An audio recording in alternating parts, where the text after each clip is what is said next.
Another new survey from Fox News shows Fetterman leading 45% to 42%. The slim margin between falls within the poll's margin of error of 3 percentage points.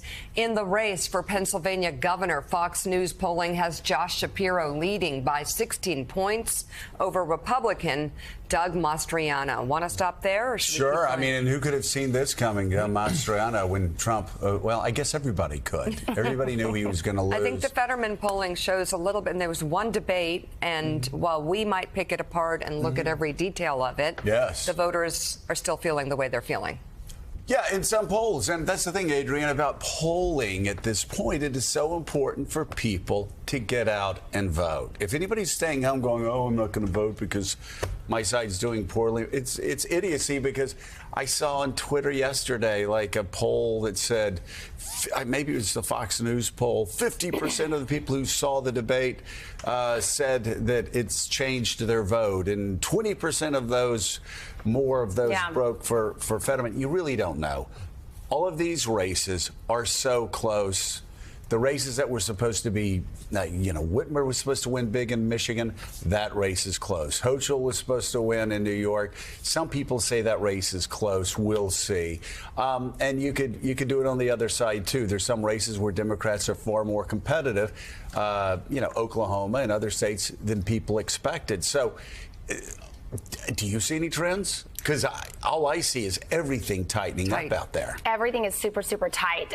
And what we are seeing, the trends that we are seeing, which I think looks very good for Democrats, is that across the board, Democrats are outperforming their early vote numbers compared to 2018 and 2020. So when you say, Joe, that these polls are close, what matters is who actually turns out at this point.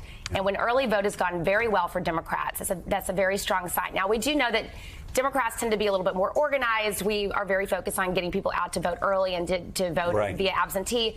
Republicans tend to turn out more on Election Day itself.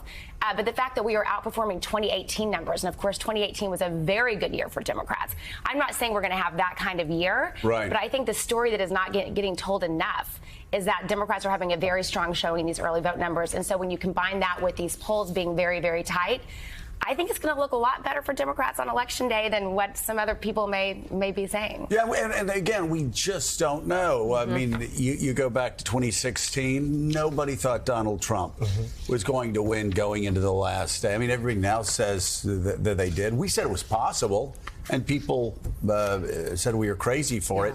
You look at 2020, it was the same thing. The polls skewed heavily in the Democrats' favor.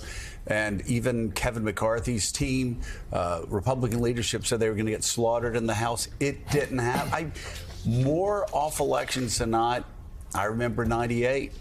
Republicans were supposed to have a massive landslide. I always say this. Things change so quickly. The next morning, people are like, what? Democrats defied history. And the guy who was supposed to be the biggest benefactor of that huge Republican landslide, Newt Gingrich, was chased out of town 4 days later. You just never know. So, as Tom Brokaw says, it's probably best to let the voters have their say. Absolutely. And then you combine all of that with the fact that, the country's in crisis. We have this feeling that, our democracy is at stake. So there's the traditional kind of insight about, what happens on Election Day. And then there's this moment where it seems like so much is at stake. So you just don't know. It all depends on what Americans will do.